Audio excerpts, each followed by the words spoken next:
Hello hello. नमस्कार दोस्तों। आज की वीडियो में हम बात करेंगे राजस्थान के प्रमुख पर्यटन स्थल। जो हमारी सीरीज चल रही थी राजस्थान का अध्ययन कक्षा 10 की पुस्तक राजस्थान का इतिहास और संस्कृति, उसके हमने 9 अध्याय अब तक उनका अध्ययन कर लिया है। आज हम अध्ययन करेंगे अध्याय 10 राजस्थान के प्रमुख पर्यटन स्थल। तो पर्यटन स्थल में बात करने से पहले हम बात करते हैं पर्यटन विभाग के बारे में। तो राजस्थान में पर्यटन विभाग की स्थापना हुई थी 1956, 1956 में पर्यटन विभाग की स्थापना हुई थी। और पर्यटन को जो उद्योग का दर्जा है वो 1989 में दिया गया था मोहम्मद यूनिस का समिति की सिफारिश पर। राजस्थान में भारत में विदेशी पर्यटक आते हैं तो उनमें तीसरा स्थान आता है राजस्थान का। सर्वाधिक पसंदीदा स्थानों में अगर देखें, राज्यों में देखें, तो तीसरा स्थान किसका है? राजस्थान का। रैंक 3rd पे आता है राजस्थान। सर्वाधिक पर्यटन स्थल राजस्थान में आता है 3रे नंबर पर। फिर हम बात करें कि राजस्थान में पर्यटन को बढ़ावा देने के लिए राजस्थान में 10 प्रमुख पर्यटन सर्किट बनाए गए हैं। तो अब हम एक एक की बात करते हैं। सर्वप्रथम प्रत्येक जिले की बात करेंगे, प्रत्येक जिले में कौन कौन से प्रमुख पर्यटन स्थल है। अजमेर में बात करते हैं, अजमेर, पुष्कर। तो अजमेर में सर्वप्रथम देखते हैं 2.5 दिन का झोंपड़ा। 2.5 दिन के झोंपड़े में हम देखें तो प्रारंभिक इसका निर्माण किसने कराया था? निर्माण कराया था विग्रहराज चतुर्थ ने कराया था संस्कृत महाविद्यालय के रूप में। चौहान शासक थे विग्रहराज चतुर्थ। इनका मूल नाम था बिसलदेव। बिसलदेव ने इसका निर्माण करवाया था संस्कृत महाविद्यालय के रूप में। बाद में इसका जो मस्जिद में इसको तब्दील कर दिया था कुतुबुद्दीन ऐबक ने, मोहम्मद गौरी के सेनापति ने। और इसका जो वर्तमान स्वरूप है, सुसज्जित स्वरूप है, ये काम करवाया था सुल्तान इल्तुतमिश द्वारा। फिर हम बात करते हैं कि 2.5 दिन का झोंपड़े को 2.5 दिन का झोंपड़ा क्यों कहा जाता है। तो इसके 2 किंवदंती हैं। एक तो इसे जो संस्कृत विद्यालय इससे रूपांतरित करने में 2.5 दिन का झोपड़ा लगा था मस्जिद बनाने में, तो इसलिए इसको कहा जाता है 2.5 दिन का झोपड़ा। या एक किंवदंती है कि मराठा काल में यहाँ पंजाब साहब पीर का 2.5 दिन का उर्स बढ़ता था, इस कारण इसको कहा जाता है 2.5 दिन का झोपड़ा। तो इसमें प्रमुख हमें बात ध्यान ये रखना है कि जो 2.5 दिन का झोपड़ा है ये अजमेर में, और इसका निर्माण करवाया था विग्रहराज चतुर्थ ने। इसको संस्कृत महाविद्यालय बनवाया था और बाद में इसने कुतुबुद्दीन ऐबक ने इसको क्या बनवा दिया था? मस्जिद बनवा दी थी। और वर्तमान स्वरूप जो सुसज्जित स्वरूप है ये कार्य करवाया था सुल्तान इल्तुतमिश द्वारा। फिर हम बात करते हैं ख्वाजा साहब। ख्वाजा साहब की दरगाह कहाँ है? अजमेर में। यहाँ प्रमुख 3 दरवाजे, एक तो निजाम दरवाज़ा, शाहजहां दरवाज़ा और बुलंद दरवाज़ा। निजाम दरवाज़ा करवाया था हैदराबाद के नवाब ने इसका निर्माण। शाहजहां दरवाजे का मुगल सम्राट शाहजहां ने, और बुलंद दरवाजे का निर्माण करवाया था सुल्तान महमूद खिलजी ने। फिर हम बात करते हैं कि यहाँ 2 देगे हैं, मतलब 2 बड़े चांदी के पात्र है जिनमें खाना बनाया जाता है। एक बड़ी देग है, एक छोटी देग है। बड़ी देग अकबर द्वारा भेंट की गई थी, छोटी देग जहांगीर द्वारा ये वहाँ भेंट की गई थी। यहाँ 48 किलो सामग्री, 4800 किलो मतलब 48 कुंटल एक साथ सामग्री इसमें पकाई जा सकती है। इसमें 2240 किलो सामग्री छोटी देग में पकाई जा सकती है। यहाँ पर प्रसाद बनता है इसमें और फिर भक्तों में बांट दिया जाता है। और एक आश्चर्यजनक बात है कि यहाँ केवल शाकाहारी ही भोजन पकाया जाता है इन देगों में, मांसाहारी भोजन नहीं पकाया जाता। फिर हम बात करते हैं अजमेर में आना सागर झील। आना सागर झील का निर्माण कराया था चौहान शासक अजयराज के पुत्र अर्णोराज द्वारा, और इनका नाम था आनाजी। इन्हीं के नाम पर पड़ा था इसका आना सागर नाम। यहीं पर मुगल सम्राट जहांगीर ने दौलत बाग का निर्माण कराया था, जिसे वर्तमान में सुभाष उद्यान कहा जाता है। और फिर बाद में इन्हीं के पुत्र सम्राट शाहजहां ने यहाँ पर 5 बारादरियाँ बनवाई थी। संगमरमर की 5 बारादरियाँ बनवाई थी। तो ये अजमेर की आना सागर झील। उसके बाद में हम बात करते हैं अजमेर में मेयो कॉलेज। मेयो कॉलेज 1875 ईस्वी में बनाया था। रिचर्ड बोर्ग द्वारा इसको बनवाया गया था। जो भारतीय राजघराने हैं, जो राजपूताने हुआ या भारत के जितने भी राज्य हैं, उनके जो बड़े बड़े राजघराने हैं या जितने भी राजघराने राजा महाराजाओं के पुत्र पुत्रियों को पढ़ाने के लिए इसका स्कूल की स्थापना की गई थी। नाम है इसका मेयो कॉलेज। बाकी एक तरह का विद्यालय है, आवासीय विद्यालय, बोर्डिंग स्कूल है। ये इंडो सार्सनिक शैली में बनाया हुआ है। इंडो सार्सनिक मतलब भारतीय और अरबी शैली का मिश्रण देखने को मिलता है। फिर यहीं पर है सोनी जी की नसियाँ। भारत के सबसे समृद्ध जैन मंदिरों में से एक है ये, एक तरह से जैन मंदिर है। शैली मुख्य कक्ष को स्वर्ण नगरी कहा जाता है क्योंकि ये अंदर से देखने पर पूरा ये सोने सा दिखाई देता है। बाहरी दीवारें लाल पत्थर से, अंदर जैन तीर्थंकरों की छवियाँ शुद्ध स्वर्ण पत्रों और कांच से निर्मित की गई है, इसलिए इसको कहा जाता है सोनी जी की नसियाँ। ये अजमेर में स्थित है। फिर हम बात करते हैं अजमेर में पुष्कर, तीर्थों का राजा तीर्थराज पुष्कर को कहा जाता है। मान्यता ऐसी है कि यहाँ पर डुबकी लगाने से तीर्थ यात्रा संपन्न मानी जाती है। अर्धचंद्राकार अर्ध गोलाकार ये झील है पुष्कर झील।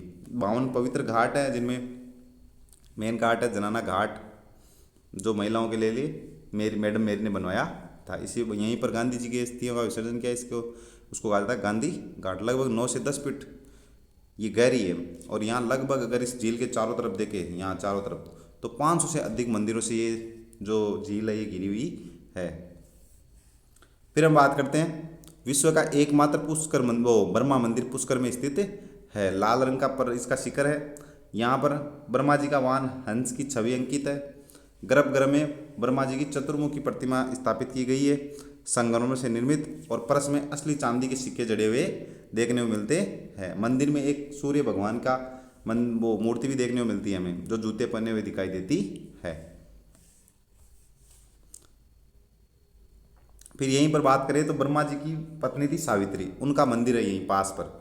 सावित्री माता का मंदिर है पहाड़ी पर। ऐसा माना जाता है कि ब्रह्मा जी की पहली पत्नी का नाम था सावित्री, और ब्रह्मा जी ने पुष्कर में यज्ञ करने के लिए उन्होंने दूसरा विवाह किया था। इसी से क्रोध में होकर वो यहाँ से इनसे रूठ कर चली गई थी, और उन्होंने ब्रह्मा जी को श्राप भी दे दिया था कि आपकी कहीं पर पूजा नहीं होगी। इसलिए ब्रह्मा जी का एकमात्र मंदिर हमें देखने को मिलता है यहीं पर, जहाँ पर उनकी पूजा की जाती है। और यही ब्रह्मा जी के मंदिर के जस्ट पीछे ही पहाड़ी पर सावित्री माता का मंदिर है। और सावित्री माता के मंदिर में जाने के लिए सीढ़ियाँ भी है, और आजकल वर्तमान में रोपवे स्टार्ट कर दिया गया है। राजस्थान का दूसरा रोपवे यहीं पर लगाया गया। फिर हम बात करें हमने अजमेर के बारे में बात की। अजमेर में प्रमुख देखे तो अगर सूफी एवं इस्लामी संबंध देखें तो ख्वाजा साहब की दरगाह है, 2.5 दिन का झोपड़ा है। प्राचीन हिंदुओं की मंदिरों की बात करें तो मंदिरों में यहाँ कौन है, ब्रह्मा मंदिर है पुष्कर अजमेर में। जैन आस्था के अंदर देखें तो सोनी जी की नसियाँ में यहाँ को देखने को मिलती है। और ब्रिटिश काल के देखें तो मेयो कॉलेज, जो इंडो सार्सेनिक शैली मतलब भारतीय यूरोपियन शैली में बना ये एक स्मारक है या एक बिल्डिंग है। तो इस प्रकार हमने अजमेर जो जिला है इसके बारे में, प्रमुख इसके पर्यटन स्थलों के बारे में यहाँ अध्ययन किया। इसके बाद में हम चलते हैं आगे अलवर की तरफ रुख करते हैं। अलवर के 5 प्रमुख विरासत स्थल देखते हैं या पर्यटन स्थल देखते हैं, जिसमें एक आता है सरिस्का वन्यजीव अभ्यारण्य, एक है भानगढ़ का किला जो रहस्यमय नगरी है, मूसी महारानी की छतरी है, सिलिसेट झील है, और बर्तरी का मंदिर है। एक एक के बारे में हम इसमें अध्ययन करते हैं। सर्वप्रथम इसमें अध्ययन करेंगे सरिस्का टाइगर रिजर्व के बारे में। सरिस्का जो टाइगर रिजर्व है, तो सरिस्का जो अभ्यारण्य है, इसको अभ्यारण्य का दर्जा मिला था 1 नवंबर 1955 को। इसको अभ्यारण्य का दर्जा दिया गया था। और यहाँ पर जो टाइगर प्रोजेक्ट है वो चलाया गया था 1978 से 79, 1978 से 1979 के मध्य यहाँ पर टाइगर रिजर्व चलाया घोषित किया गया था इसको, सरिस्का अभ्यारण्य को। कुल इसका क्षेत्र है 1213 वर्ग किलोमीटर, 1213 वर्ग किलोमीटर। 1 2 1 3 1 2 1 3 क्या हो गया, 1 2 1 3 वर्ग किलोमीटर इसका क्षेत्रफल है, वन क्षेत्रफल है। यहाँ प्रमुख पशु पाए जाते हैं, बाघ है, नीलगाय है, लोमड़ी है, जंगली सुअर है, खरगोश है, तेंदुआ है, चीतल है, सांबर है, बंदर है। ये प्रमुख इसके यहाँ पर पाए जाने वाले पशु हैं। पक्षी देखे तो जंगल बेबलर है, बुलबुल है, क्विल है, क्रेस्टेड सरपेंट ईगल है, रेड स्पर फाउल है, सैंड ग्राउज है, वुड फेकर है। यहाँ के प्रमुख पक्षी हमें देखने को मिलते हैं। तो सरिस्का के बारे में बात करें तो इसको 1 नवंबर 1955 को क्या दिया गया था, अभ्यारण्य का दर्जा। और यहाँ पर टाइगर रिजर्व इसको घोषित किया गया था 1978 से 1979 इसके मध्य, 1978 से 1979 के मध्य इसको टाइगर रिजर्व घोषित किया गया था। इसका कुल क्षेत्रफल 1213 वर्ग किलोमीटर। फिर हम बात करें यहाँ पर एक किला है भानगढ़ किला है। इसके संस्थापक है आमेर के महाराजा भगवान दास के पुत्र, आमेर के महाराजा थे भगवान दास, उनके पुत्र माधव सिंह ने भानगढ़ का निर्माण करवाया था। इसकी 7 मंजिला है। उसने अपनी प्रथम नगरी के रूप में इसको बसाया था। यहाँ पर सुव्यवस्थित बाजार, दुकानें सब देखने को मिलती है। और धार्मिक स्थल देखें तो यहाँ सोमेश्वर महादेव का मंदिर है, गणेश मंदिर है प्राचीन, यहाँ तालाब देखने को मिलता है। लेकिन वर्तमान स्थिति देखें तो प्राचीन पहले ये सा था, आज वर्तमान स्थिति खंडर है। भारत का सर्वाधिक रहस्यमय और विरान स्थान माना जाता है। इसको भूतिया किला भी कहा जाता है। आजकल केवल किले और महलों का खंडर शेष है। ये स्थान सरिस्का वन्यजीव अभ्यारण्य से 50 किलोमीटर दूर स्थित है। और इसको भूतिया किला कहा जाता है। न रात में यहाँ पर जाया जाता, यहाँ रात पर जाने से प्रतिबंध लगाया गया है। यहाँ कई रहस्यमय घटनाएं हो चुकी है, अंदर से कई प्रकार की आवाज़ें आती है, रात को कोई भी नहीं रहता फिर भी, इसलिए इसको राजस्थान भूतिया किला कहा जाता है। आगे हम बात करें यहीं पर अलवर में मूसी महारानी की छतरी है। मूसी महारानी की छतरी महाराजा विनय सिंह द्वारा निर्मित करवाई गई थी। मूसी महारानी कौन थी, महाराजा बख्तावर सिंह की पत्नी रानी थी मूसी महारानी। इसकी स्मृति में महाराजा विनय सिंह ने इनका निर्माण कराया था, मूसी महारानी की छतरी का। इसके पास में सिटी पैलेस और सागर झील निर्मित है। किसके पास में? मूसी महारानी की छतरी के पास में। इसका निर्माण भारतीय और इस्लामिक वास्तुकला पर आधारित है।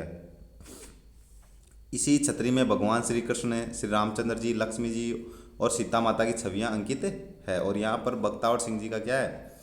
जीवन का सचित्र वर्णन इस छतरियों में हमें देखने को मिलता है।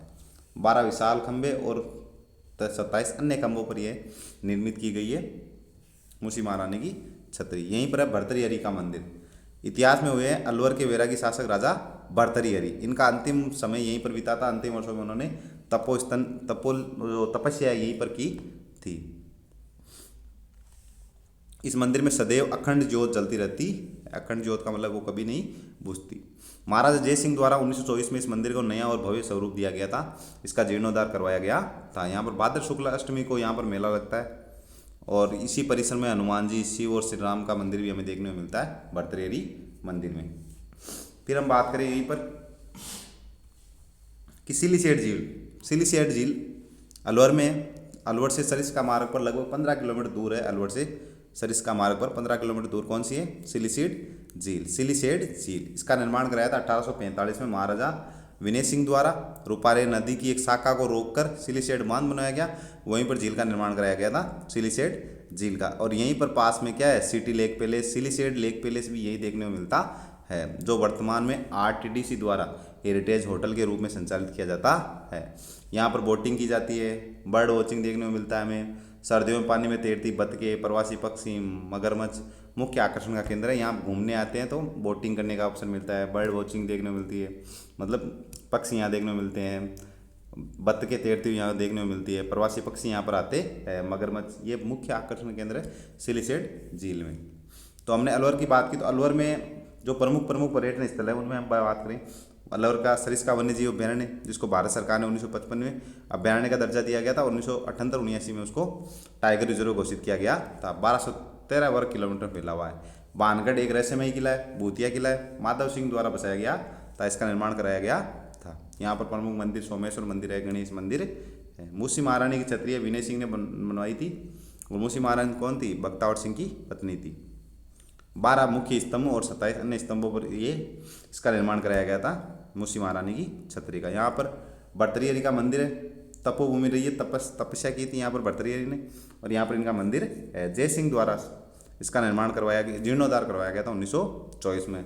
अखंड ज्योत सदैव यहाँ जलती रहती है। और भाद्र शुक्ल अष्टमी को यहाँ पर मेला लगता है, भर्तृहरि का मेला। फिर हम बात करें सिलीसेट झील, तो एक कृत्रिम झील है।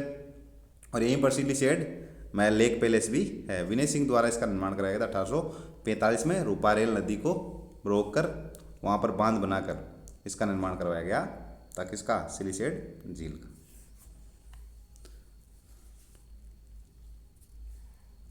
तो इस प्रकार हमने अलवर जो जिला है उसके बारे में बात की। इसके बाद में हम बात करते हैं बांसवाड़ा और बारा के बारे में। बांसवाड़ा जिले, तो बांसवाड़ा दक्षिण का प्रवेश द्वार है। बांसवाड़ा जिला, बांसवाड़ा जिले में बात करें तो माई बांध मानसून में गेट खुलने पर एक मनोरम दृश्य दिखाई देता है। ये माई बांध है। इस पर लगभग 16 गेट है। और इसकी लंबाई, राजस्थान का सर्वाधिक लंबा बांध है, 310 किलोमीटर इसकी कुल लंबाई है। और यहाँ पर वाटर स्पोर्ट्स, जो जितने भी वाटर स्पोर्ट्स है, जल क्रीड़ाएँ जितनी भी है, उनसे संबंधित यहाँ बहुत संभावना बनती है कि यहाँ पर उनका आयोजन भविष्य में किया जाएगा और आराम से किया जा सकता है। इतना लंबाई पर लंबा है। यहीं पर है त्रिपुरा सुंदरी का मंदिर। बांसवाड़ा में किसका है? त्रिपुरा सुंदरी का मंदिर। कनिष्क जो हुआ था उससे भी पूर्व यहाँ पर देखने को मिलता है। या कनिष्क की भी जानकारी मिलती है। इसका मतलब ये मंदिर उससे भी प्राचीन काल का है। तलवाड़ा ग्राम के समीप ये उमराई गांव में, तलवाड़ा तहसील है उसके समीप ये उमराई गांव में स्थित है त्रिपुरा माता का मंदिर। स्थानीय नाम है इनका तरताई माता, त्रिपुरा सुंदरी का नाम है। काले पाषाण की मूर्ति 18 भुजाओं वाली ये प्रतिमा हमें देखने को मिलती है त्रिपुरा सुंदरी की। विक्रम संवत 1540 का यहाँ शिलालेख देखने को मिलता है। चैत्र व आश्विन नवरात्रि में यहाँ श्रद्धालुओं का शिलाप रहता है, मतलब यहाँ माता जी का मेला लगता है। तो ये कौन से गांव में त्रिपुरा सुंदरी का मंदिर? उमराई गांव, तलवाड़ा तहसील, बांसवाड़ा में माता जी का मंदिर है, जिन्हें तरताई माता भी कहते हैं। फिर यहीं बांसवाड़ा का एक स्थल है मानगढ़ धाम। राजस्थान का जलियांवाला बाग हत्याकांड का, यहीं पर इसको कहा जाता है राजस्थान का जलियांवाला बाघ हत्याकांड। मानगढ़ धाम को जो हुआ था 17 नवंबर 1913 को। लगभग 1500 राष्ट्रभक्त आदिवासियों का यहाँ पर बलिदान हुआ था। अंग्रेजों ने यहाँ पे गोलियां चलाई थी। ये संत गोविंद गुरु की क्या थी, कर्मस्थली थी। और यहाँ पर मार्गशीर्ष पूर्णिमा को विशाल मेले का और राष्ट्रीय शहीद दिवस के रूप में, स्मारक के रूप में यहाँ लोग आते हैं। विशाल मेला लगता है मार्गशीर्ष पूर्णिमा को और राष्ट्रीय शहीद दिवस मनाया जाता है। बांसवाड़ा में अब्दुल्ला पीर की दरगाह सूफी आस्था प्रमुख केंद्र है। बोहरा संप्रदाय गहरी आस्था केंद्र रहा है अब्दुल्ला पीर। वार्षिक उर्स देश भर में श्रद्धालुओं का आगमन होता है यहाँ पर। वार्षिक जब उनका उर्स बढ़ता है ना अब्दुल्ला पीर का। फिर हम बात करते हैं बारां की। बारां जिले में शेरगढ़ का किला परवन नदी के किनारे, परवन नदी के किनारे गिरा हुआ यह क्षेत्र है, शेरगढ़ का किला है। शेरशाह द्वारा इसको कब्जे में लेकर इसका नाम कर दिया था शेरगढ़, लेकिन इसका प्राचीन नाम हमें देखने को मिलता है कोटशोधन। और ये बारां से लगभग 65 किलोमीटर दूर है। फिर हम बात करें रामगढ़ बंड-देवरा बारां में है। यहाँ मंदिर है बंड-देवरा बारां। इसको कहा जाता है राजस्थान का मिनी खजुराहो या हाड़ौती का खजुराहो। किसको? बंड-देवरा बारां को। यहाँ पर शिव मंदिर हमें देखने को मिलता है। 10वीं शताब्दी का प्राचीन शिव मंदिर है। खजुराहो से मिलती जुलती शैली होने के कारण इसको कहा जाता है राजस्थान का दूसरा खजुराहो, क्योंकि राजस्थान का खजुराहो कहा जाता है किराड़ू का जैन मंदिर। तो ये दूसरा यानी मिनी खजुराहो हो गया और इसको कहते हैं हाड़ौती का खजुराहो। यहाँ पर अगर प्रसाद की देखें तो अद्भुत द्वैतता देखने को मिलती है। एक तरफ एक देवता को मिठाई और सूखे मेवे का प्रसाद चढ़ाया जाता है, दूसरी ओर दूसरे आराध्य देव को क्या चढ़ाया जाता है? मांस और मदिरा का सेवन कराया जाता है, उनका प्रसाद चढ़ता। फिर हम बात करें सीताबाड़ी बारां में है।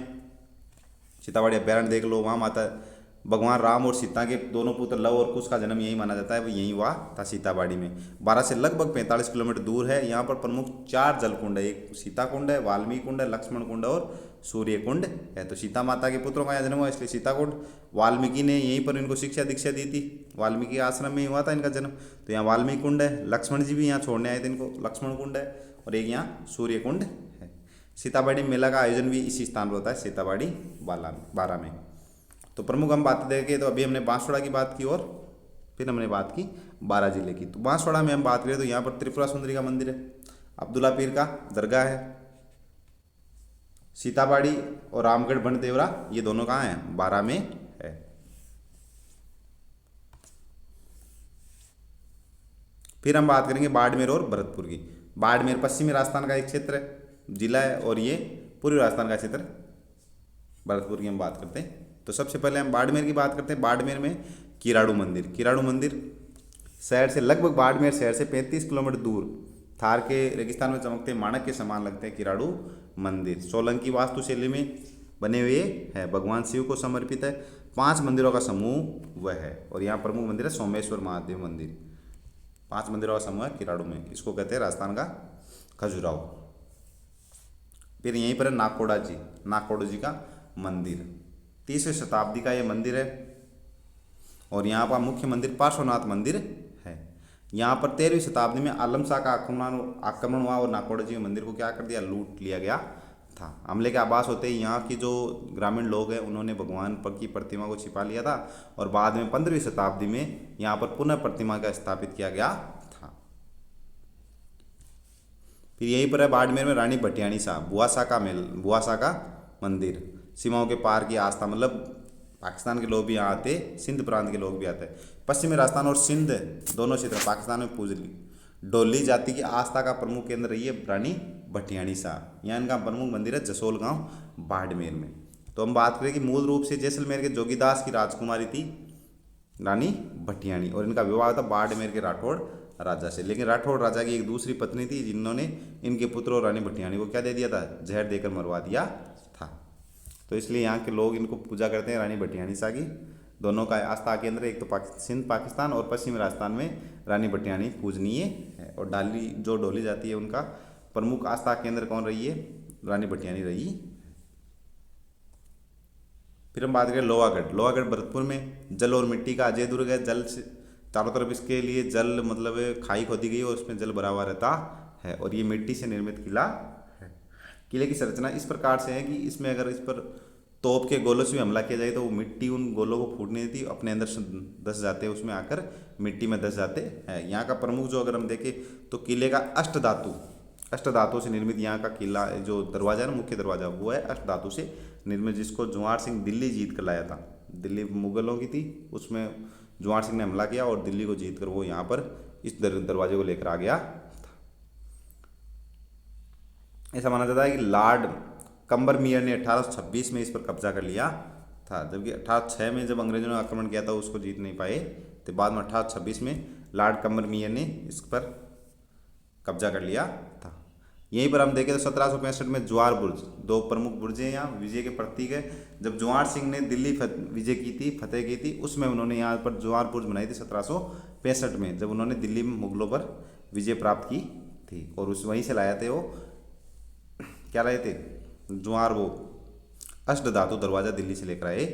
फिर है फतेहपुर 1806 में जब लॉर्ड लेक ने यहाँ पर हमला किया था, उस समय वो जब इसको नहीं जीत पाया तो अंग्रेजों पर विजय के स्मारक में यहाँ बनाई थी फतेहपुर 1806 में। किले के अंदर देखें तो कोटी कास है, महल कास है, मोती महल है, किशोरी महल यहाँ प्रमुख रूप से देखने में मिलते हैं। फिर हम बात करें केवला देव गन्ना पक्षी विहार, ये है भरतपुर में। यहाँ पर साइबेरिया से क्या आते हैं पक्षी आते हैं, साइबेरियन सारस।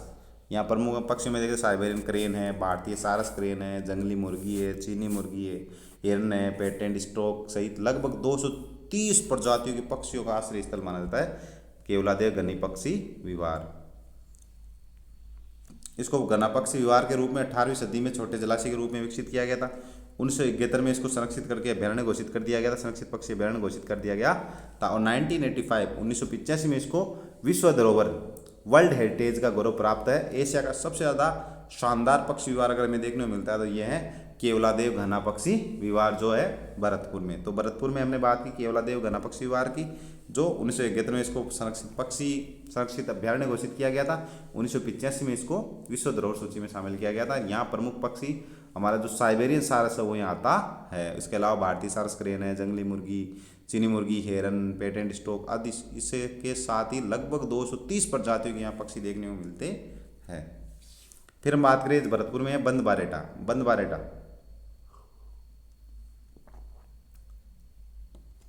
बारेटा बांध भी और बंद बारेटा वन्यजीव अभ्यारण्य भी है। जसवंत सिंह ने यहाँ पर निर्माण कराया था। 1866 ईस्वी में बंद बारेटा का निर्माण करवाया था। 1897 में महाराजा राम सिंह ने इसको पूरा कराया था। प्रारंभ 1866 ईस्वी में करवाया था महाराजा जसवंत सिंह ने यहाँ पर बांध का निर्माण, और 1897 में महाराजा राम सिंह ने 1897 में इसको पूर्ण करवाया था। यहीं पर पास में है शाही महल, महाराजा किशन सिंह ने शाही महलों का निर्माण करवाया था।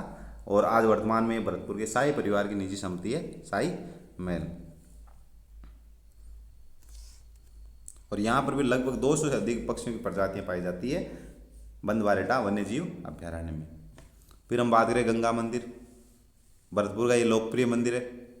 राजपूत, मुगल और द्रविड़ 3 शैलियों में निर्मित ये मंदिर है गंगा मंदिर।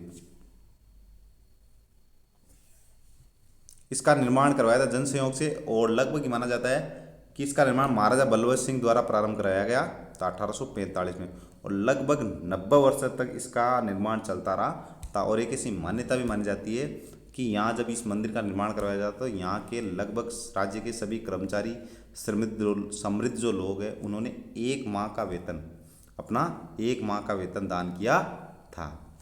फिर 90 वर्षों तक ये चला, और इसके निर्माण के बाद लगभग यहाँ के राजा हुए, और राजा ब्रजेंद्र सिंह ने इस मंदिर में देवी गंगा की मूर्ति की स्थापना की थी। साथ में यहाँ भगवान कृष्ण, लक्ष्मी नारायण और शिव पार्वती की मूर्ति भी लगी हुई है।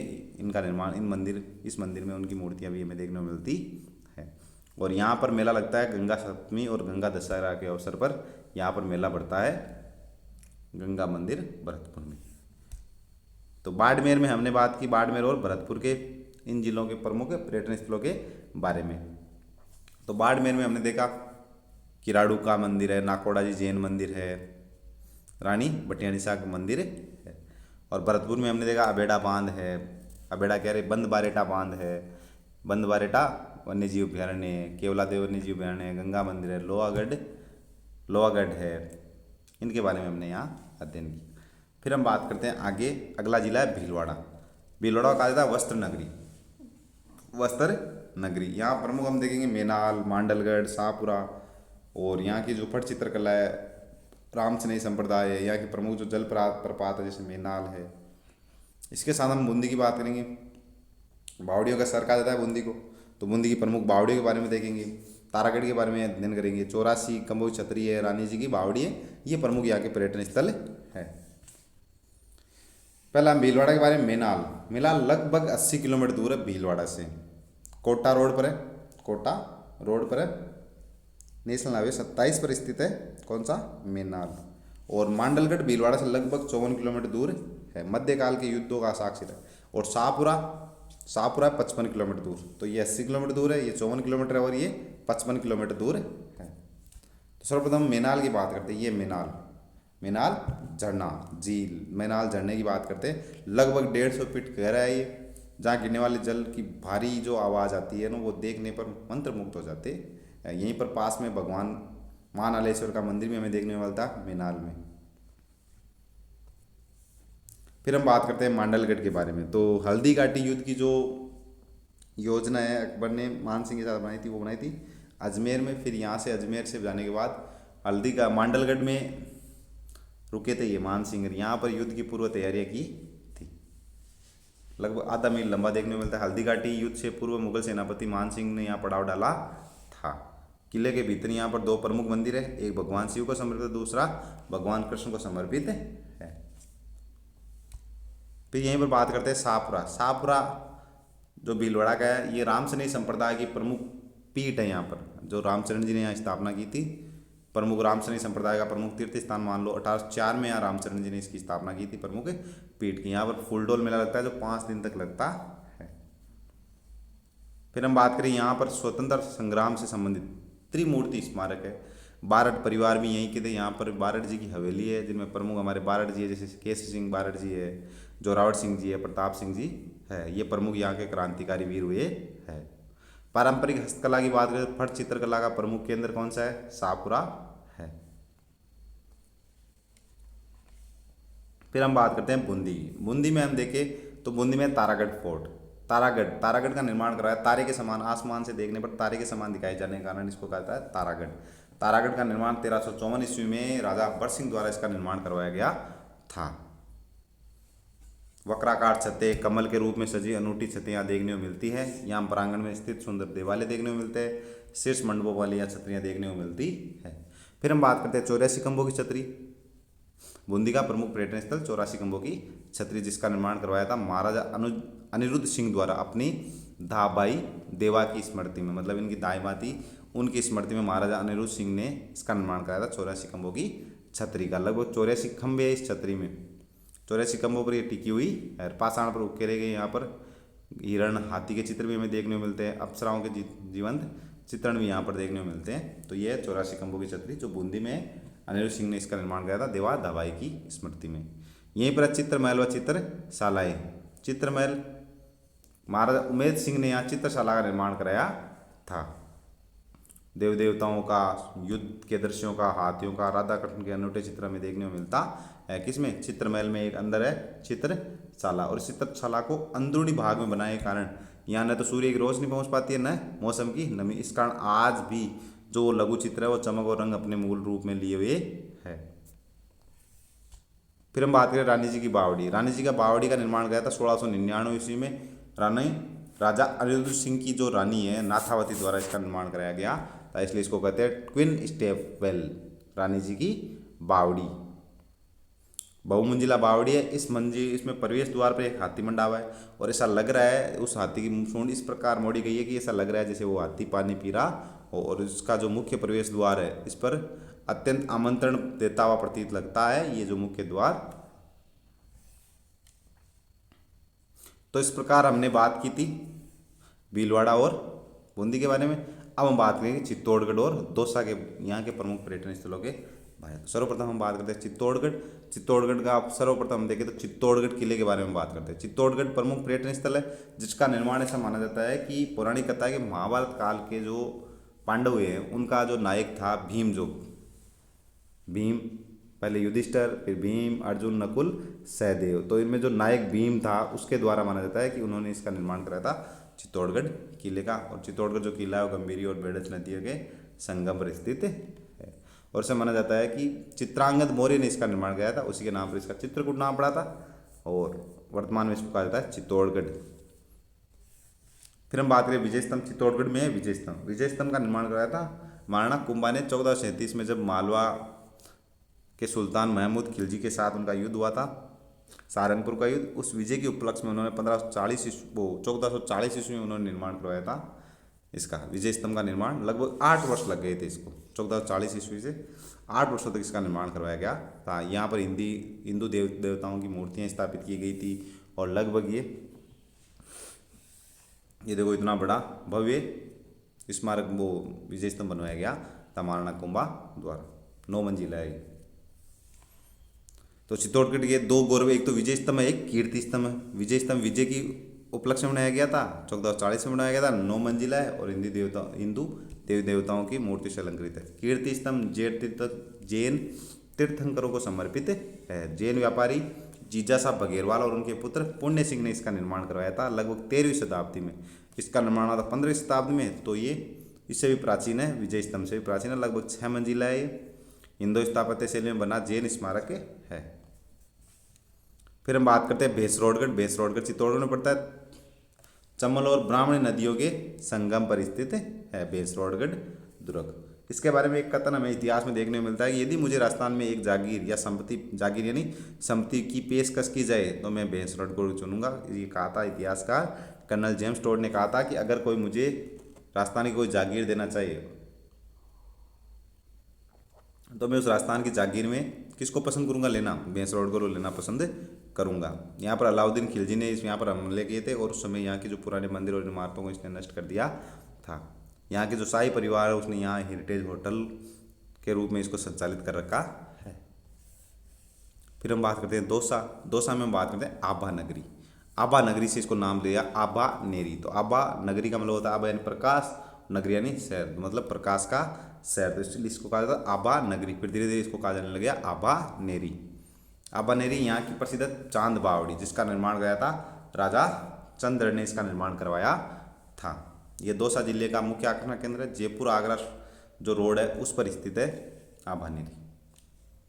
आभा नेरी में एक तो चांद बावड़ी और यहीं पर समीप में हर्षद माता का मंदिर। चांद बावड़ी का निर्माण कराया था राजा चंद्र द्वारा और यहीं पर है हर्षद माता का मंदिर जो हमेशा हंसमुख प्रतीत होती है। फिर यहीं पर आभानेरी महोत्सव का आयोजन किया जाता है पर्यटन विभाग द्वारा। सितंबर अक्टूबर माह में 2 दिवसीय उत्सव मनाया जाता है जिसमें राजस्थानी खाने का आयोजन किया जाता है, लोक कलाओं का आयोजन किया जाता है, लोक कलाकारों द्वारा लोक नृत्य लोकगीतों का कार्यक्रम रखा जाता है। कहाँ पर? आभानेरी महोत्सव में। ये सितंबर अक्टूबर माह में किया जाता है पर्यटन विभाग द्वारा। तो ये हमने बात की चित्तौड़गढ़ और दौसा के बारे में। अब हम बात करते हैं डूंगरपुर जिले और धौलपुर जिले के प्रमुख पर्यटन स्थलों के बारे में। तो धौलपुर के अगर हम प्रमुख देखें तो वन विहार अभ्यारण्य धौलपुर का वन विहार अभ्यारण्य। एक है तालाबे शाही का निर्माण किया था 1617 में निर्मित शहजादे शाहजहां के शिकारगाह के लिए इसका निर्माण करवाया गया। लगभग धौलपुर से 27 किलोमीटर दूर और बाड़ी से 5 किलोमीटर दूर है। यहाँ में देखने को मिलते हैं पिंटेर पक्षी, रेड कांस्टेंट पोच, बत्तख, कबूतर यहाँ देखने को मिलते हैं। इसी प्रकार वन विहार जो अभ्यारण्य है वो धौलपुर में ये लगभग 24 किलोमीटर क्षेत्र में फैला हुआ है। यहाँ हम देखें तो सांबर है, चीतल है, नीलगाय, जंगली सुअर, भालू, हाइना है, तेंदुआ ये हमें यहाँ देखने को मिलते हैं प्रमुख रूप से। फिर यहीं पर धौलपुर में मचकुंड। भगवान राम से भी प्राचीन एक देवी किंवदंती मानी जाती है कि उनसे भी प्राचीन सूर्यवंशी साम्राज्य के 24वें शासक राजा मुकुंद का यहाँ कार्यस्थल रहा है। शहर से लगभग 4 किलोमीटर दूर माना जाता है। ऐसा माना जाता है कि जो मचकुंड है ये राजा जो मुचुकुंद थे, एक बार देवताओं का राक्षसों के साथ युद्ध हुआ तो देवताओं ने राजा मुचुकुंद से सहायता मांगी और जब सहायता मांगी तो राजा मुचुकुंद जब देवताओं की सहायता करने के लिए स्वर्ग लोक चले गए थे। वहाँ पर राक्षसों से लड़ाई कर रहे थे और लड़ाई करते करते इतने वर्ष बीत गए वहाँ तो ऊपर ब्रह्मांड में तो 2-4 दिन हुए थे, 5-10 दिन महीना हो गया होगा, लेकिन यहाँ युग के युग बीत गए थे धरती पर। तो जब राजा मुचकुंद ने कहा था कि मैं अब धरती पे जाऊंगा तो देवताओं ने कहा कहाँ जाओगे, धरती पे तो कई युग बीत चुके, आपके जो परिवार वंश है उसको खत्म हुए तो बहुत साल हो गए। तो फिर राजा मुचकुंद ने कहा था कि तो फिर मैं क्या करूँ। तो उन्होंने कहा कि अब मैं थक गया हूँ और मैं सोऊंगा। तो देवताओं का आशीर्वाद मिला था कि आप आराम से जाओ, सो जाओ, और अगर आपको कोई उठा दे तो वो, अगर आपको कोई डिस्टर्ब करेगा बीच में आके, तो आपकी आँखों की जो आंखें खुलते ही जिस पर पहली नज़र पड़ेगी उसी की क्या हो जाएगी, वो जलकर भस्म हो जाएगा। तो राजा मुचकुंद यहाँ गहरी नींद में सोए हुए थे मुचकुंड में, और यहीं मचकुंड में क्या हुआ, एक दैत्य था काल यमन, जिसको वरदान मिला हुआ था कि नया अस्त्र शस्त्र किसी से नहीं मरेगा। तो भगवान कृष्ण उस दैत्य को घुमाते घुमाते यहीं लेकर आ गए थे, और दैत्य ने सोचा कि भगवान कृष्ण यहाँ इसमें छुपे हुए हैं, यहाँ सो रहे, तो उसने उसको उनको उठा दिया। और जब मुचकुंद उठे तो मुचकुंद की आंखों से क्या हो गया था, उनकी आंखों की रोशनी से जब उनकी आंखें इस पर पड़ी तो उनकी अग्नि निकली, और अग्नि से क्या हो गया था, वो जो राक्षस है वो जलकर भस्म हो गया था। ऐसी प्राचीन इसकी मान्यता देखी जाती है। तो इसलिए यहाँ इसका जो है ये मचकुंड महत्वपूर्ण तीर्थ स्थल माना जाता है। फिर हम बात करते हैं बेणेश्वर धाम की, जो डूंगरपुर में, डूंगरपुर 5 हिस्सों में बटा हुआ है। यहाँ स्वयंभू शिवलिंग है, जो स्वयं उत्पन्न होता है वो स्वयंभू शिवलिंग है, और गाय के जो प्रहार से ये शिवलिंग टूट गया था। 5 हिस्सों में खंडित है। एकमात्र शिवलिंग है जिस खंडित शिवलिंग की पूजा की जाती है बेणेश्वर में। संत मावजी द्वारा यहाँ स्थापना की गई थी। भगवान विष्णु के अवतार माने जाते हैं संत मावजी, कल के अवतार माने जाते हैं। यहाँ स्वयंभू शिव की पूजा की जाती। सोम और भाई नदियों के संगम पर स्थित है। संत मावजी के शिष्य थे अजय और वाजे, उन्होंने यहाँ निर्मित करवाए थे लक्ष्मी नारायण मंदिर और ब्रह्मा मंदिर का निर्माण करवाया था। इनकी पुत्री थी संत मावजी की जनक कुंवरी, जिसके द्वारा निर्माण कराया गया था भगवान विष्णु के मंदिर का। यहाँ पर फाल्गुन शुक्ल पूर्णिमा को, यहाँ पर फरवरी माह में सोम माई नदियों के संगम पर विशाल मेला लगता है। बेणेश्वर धाम पर मेला लगता है। फिर आते हैं हम यहीं पर डूंगरपुर में गलियाकोट दरगाह। गलियाकोट दरगाह डूंगरपुर से 58 किलोमीटर दूर माई नदी के किनारे है गलियाकोट।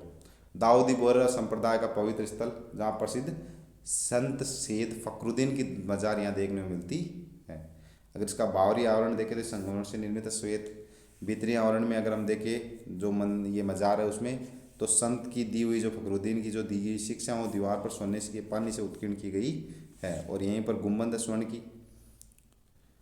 स्वर्ण से सजाया गया। कब्र पर सुनहरे पन्नों में कुरान की आयतें लिखी हुई है। कब्र में जो कब्र है, ये कब्र ही, इस पर क्या लिखी हुई है, सुनहरे पन्नों से कुरान की आयतें लिखी हुई है। और ये जो गुम्बद है ये स्वर्ण से बनी हुई है फखरुद्दीन की।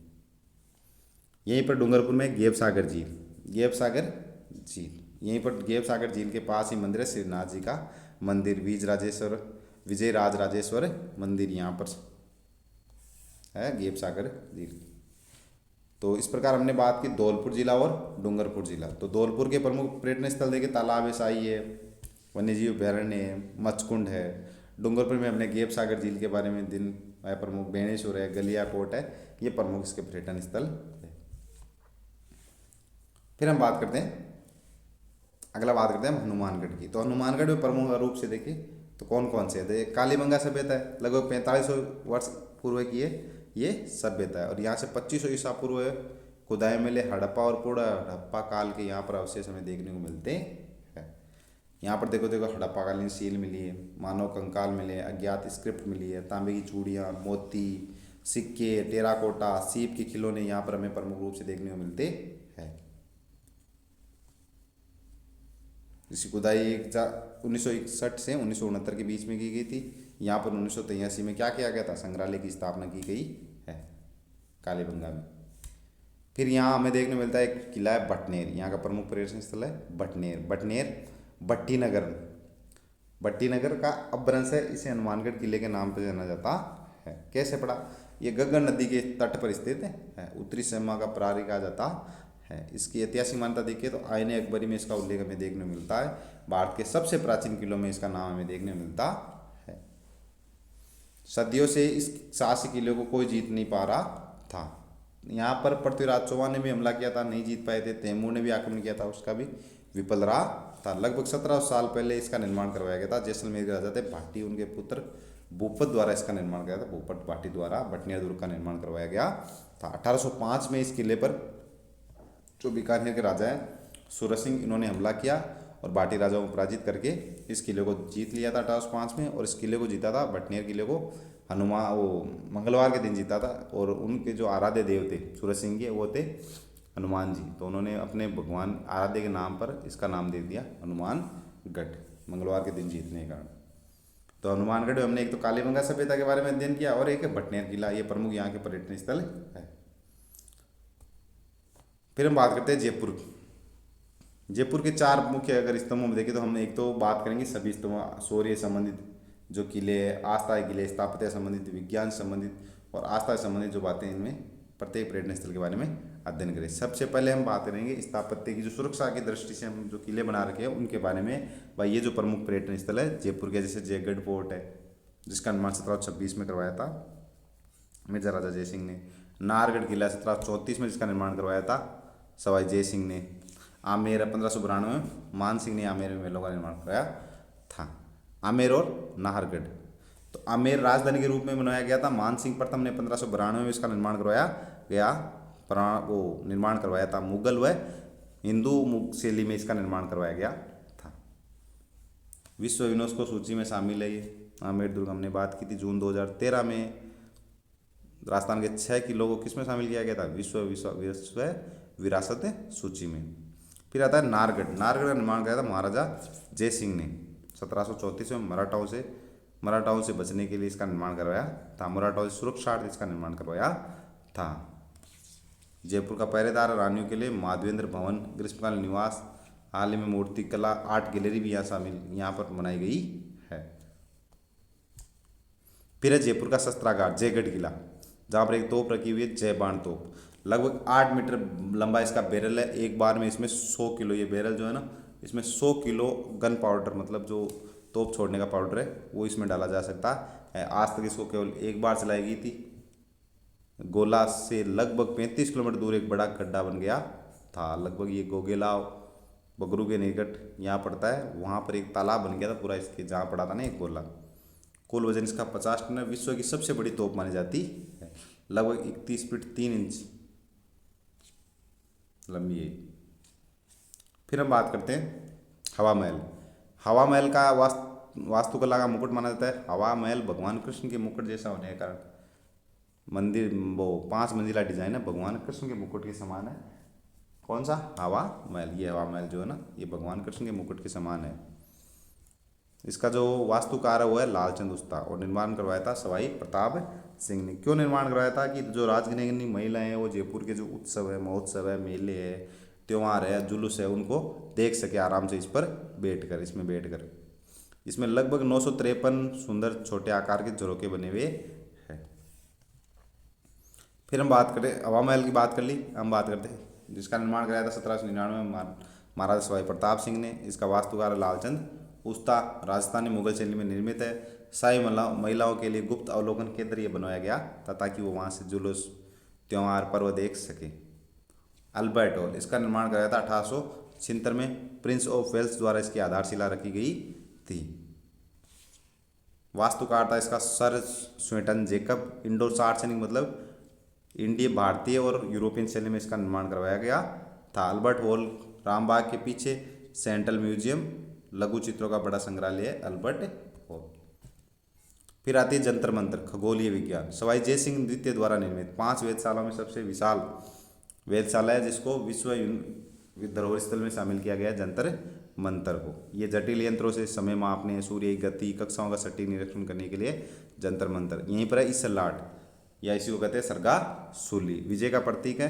राजा ईश्वर सिंह ने 1749 ईस्वी में शानदार जीत की स्मृति में जब माधव सिंह के साथ इसका युद्ध हुआ और उसमें जीत गया था, तो इसने बनवाई थी इसलाट या सरगासूली का निर्माण कराया था ईश्वरी सिंह ने।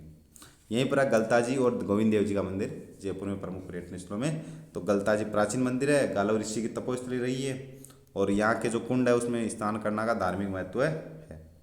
यहाँ की पहाड़ी की चोटी पर दीवान कृपाराम जी द्वारा एक निर्माण कराया गया सूर्य मंदिर का, और इसको कहा जाता है बंदर मंदिर भी कहा जाता है। गोविंद देव जी का मंदिर यहीं पर है, शाही आराध्य देव है ये जयपुर के।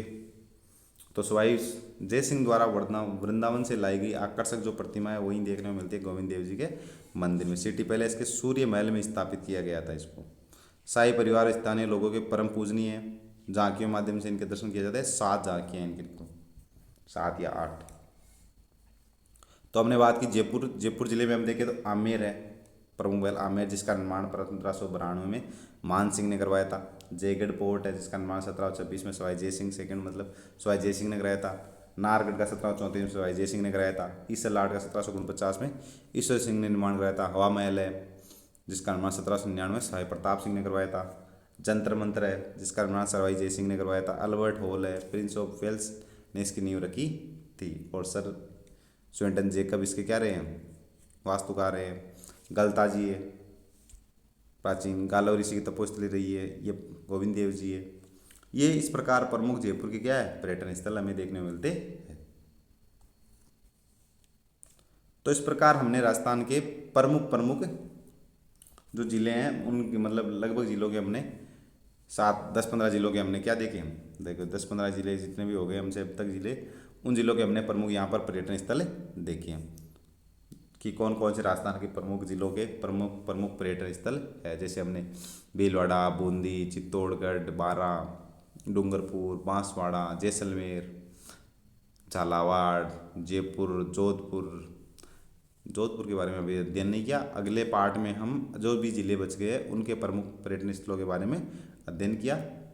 तो आपको ये जो प्रमुख पर्यटन स्थल हमने जो पढ़े अब तक अध्ययन किया, तो वीडियो कैसा लगा, तो वीडियो को लाइक कीजिए, शेयर कीजिए, सब्सक्राइब कीजिए और बेल आइकन को दबाना ना भूलें। धन्यवाद। आपका दिन शुभ रहे।